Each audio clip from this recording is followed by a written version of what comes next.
আমি পাবই লাগিব যদি জুবিনৰ কাৰণে ন্যায় নহয় অসমত তেতিয়াহ'লে আৰু কোনে ন্যায় পাব গতিকে সেইখন বিচাৰ ভালকৈ হ'বই লাগিব দুখীয়ে শাস্তি পাব লাগিব আৰু যিটো পৰিণাম আমি ভুগিছোঁ আমি এদিন দেখিব লগা হৈছে জুবিন আমাৰ তেওঁৰ কাৰণে অন্ততঃ সেই ন্যায়খিনি প্ৰতিষ্ঠা হওক মই নমস্কাৰ এই মুহূৰ্তে আহি পৰিছোঁ অসমৰ লগতে ভাৰতৰ কেইবাটাও প্ৰান্তৰ ডাঙৰ খবৰ এনেধৰণৰ খবৰবোৰ নিতৌ চাবলৈ হ'লে আমাৰ চেনেলটো ছাবস্ক্ৰাইব কৰি ভিডিঅ'টো লাইক কৰি ভিডিঅ'টো শ্বেয়াৰ কৰি দিব আগলৈ গৰিমাকে গাৰ্গে কি এটা মন্তব্য কৰিলে জুবিনে কেতিয়াও ন্যায় নাপায় হিমন্ত বিশ্ব শৰ্মাই ৰাজনীতি কৰি আছে জুবিনক ন্যায় নিদিয়ে বুলি কৈ আছে চাওঁ আমাক প্ৰতিবেদন আমাৰ ধৈৰ্য পৰীক্ষা নল'ব ধৈৰ্যৰ সীমা পাৰ হৈ আছে জুবিন গাৰ্গক সোনকালে ন্যায় দিয়ক ফাষ্ট ট্ৰেক আদালতেহে জুবিনে ন্যায় পাব খুব উজাৰিলে গৰিমা শইকীয়াই গাৰ্গে দোষীক কঠোৰকৈ কঠোৰ শাস্তি পাব লাগিব জুবিনৰ মৃত্যুৰ দোষীয়ে যাতে জামিন নাপায় তাৰ ব্যৱস্থা কৰিব লাগিব জুবিনৰ মৃত্যুৰ দোষীক অলপমানো অনুশোচনা নাই জুবিনৰ ন্যায় প্ৰক্ৰিয়া দেৰি হৈ গৈ আছে একেবাৰে লেহেমীয়া হৈ আদালতৰ কাম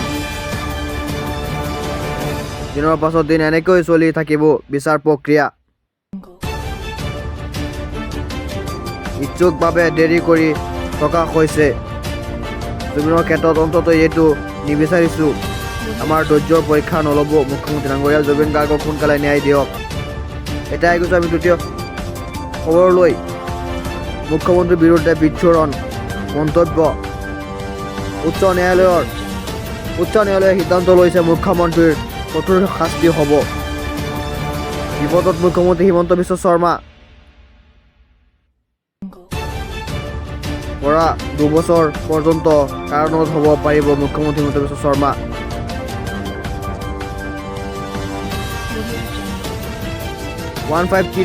IPSৰ ধাৰাত 295 মতে শাস্তি হ'ব পাৰে হিমন্ত বিশ্ব শৰ্মাৰ হিমন্ত বিশ্ব শৰ্মাৰ বিৰুদ্ধে সৰ্বোচ্চ ন্যায়ালয়ৰো দৰখাস্ত বিভিন্ন বিজেপিৰ এটা ভিডিঅ'ক লৈ খবৰ বিৰোধী দল ঘৃণা বিয়পাই নিৰ্দেশ হৈছে অসম বিজেপি মুখ্যমন্ত্ৰীৰ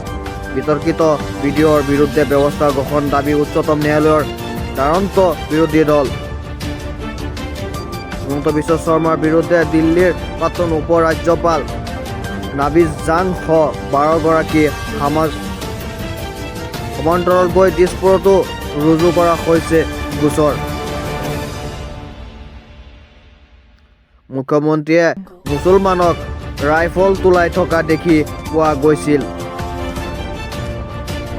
তাৰ পিছতে কিন্তু সমগ্ৰ ৰাজনীতি বৰ্তমান সময় লাগিছে তোলপাৰ তাৰ পিছতে কিন্তু সমগ্ৰ ৰাজনীতি